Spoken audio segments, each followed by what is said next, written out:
आपको याद होगा इस खदशे का इजहार किया था और अब वही हुआ। खबर आ चुकी है कि इंडिया दुनिया की तीसरी बड़ी पावर बन चुका है। ये मैं नहीं कह रहा, ये ऑस्ट्रेलिया के थिंक टैंक्स ने खबर पब्लिश की है, जिसमें ये बताया जा रहा है कि इंडिया ने रशिया और जापान को पीछे छोड़ के दुनिया की तीसरी बड़ी पावर बन चुका है। आपको लगता है कि हमें अब इस बारे में सोचना होगा कि हमसे कहाँ पे गलतियां हुई और उसका इदराक कैसे मुमकिन बनाया जाए?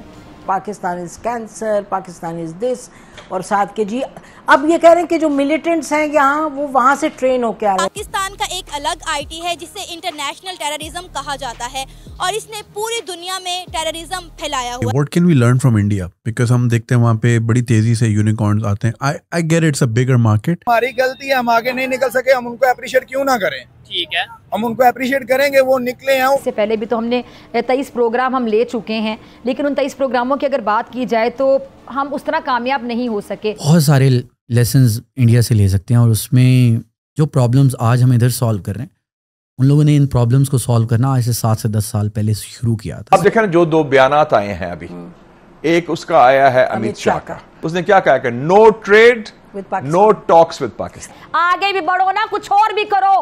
कहा जाता है कि किसी मुल्क के डिप्लोमेट के ऊपर हमला उस मुल्क के ऊपर हमला होता है। कहा जा रहा है कि ये हमला पाकिस्तान ने खुद करवाया है। Lesson to learn from India, वहाँ की सक्सेस स्टोरी। आपको याद होगा कि इंडिया के प्राइम मिनिस्टर जब दूसरी बार प्राइम मिनिस्टर बने थे और उसके बाद जब तीसरी बार प्राइम मिनिस्टर बनने वाले थे तो उन्होंने बोला था कि मैं तीसरी बार प्राइम मिनिस्टर बना तो इंडिया को दुनिया की तीसरी बड़ी पावर बना दूंगा। हेलो फ्रेंड्स, जय हिंद। हिंदुस्तान स्पेशल में आपका स्वागत है दोस्तों।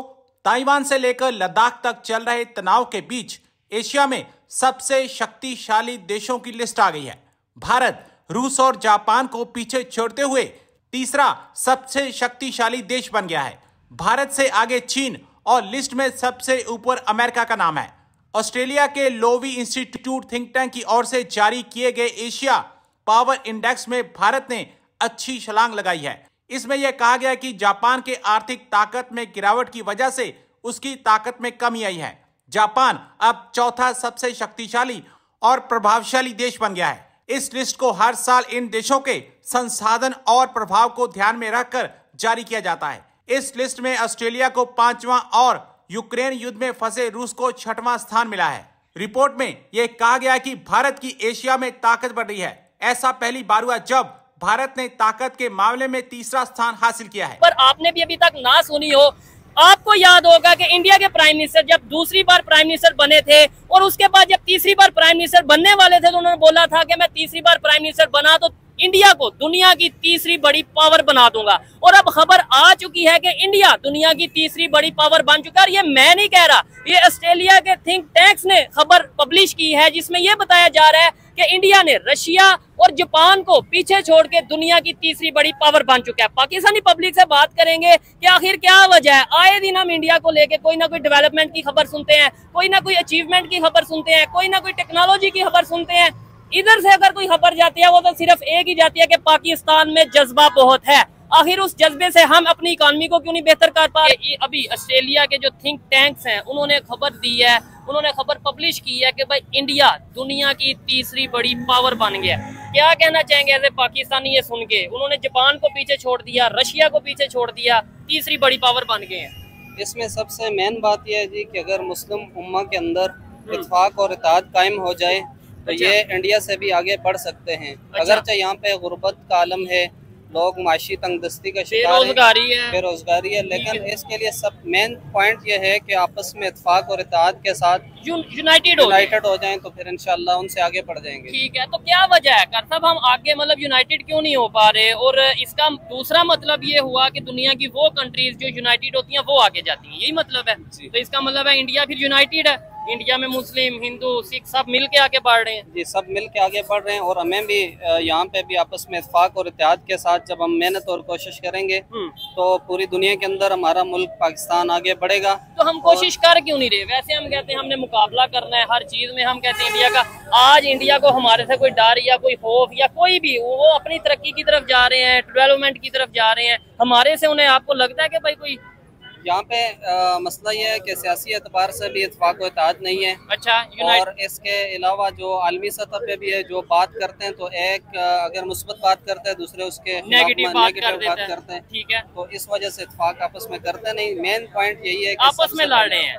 जी, सबसे पहले अगर वो आपस में इत्तेफाक करेंगे, ठीक है, मिलजुल के चलेंगे तो इंशाल्लाह वो हो जाएगा, आगे बढ़ पाएंगे। बात करेंगे आप भाईजान, टॉपिक पे वीडियो रिकॉर्ड कर रहे हैं, अभी भाई साहब यही बात कर रहे थे, इंडिया दुनिया की तीसरी बड़ी पावर बन गया। क्या कहना चाहेंगे? हम तो कहते हैं हम उनसे मुकाबला और ये चीज वो चीज, लेकिन आज वो दुनिया, उन्होंने रशिया को पीछे छोड़ दिया है। और ये मैं नहीं कह रहा, ये इंटरनेशनल रिपोर्ट आई है, ऑस्ट्रेलिया के थिंक टैंक्स ये कह रहे हैं।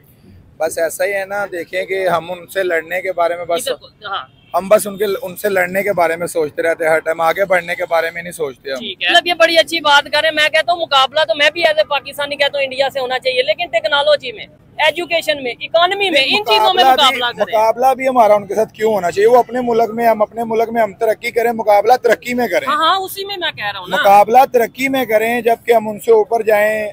अभी उनके मुल्क की आप गाड़ियां चेक कर लें, ठीक है, कितनी गाड़ियां वो सेल कर रहे हैं, कितना पैसा उनको बाहर वाले मुल्कों से आ रहा है। हमारा क्या, हमारे मुल्क में एक सुई नहीं बन रही। 11 डिप्लोमेट्स के ऊपर जानलेवा हमला हुआ है, जिसके नतीजे में कई डिप्लोमेट जो हैं शदीद जख्मी हो गए हैं।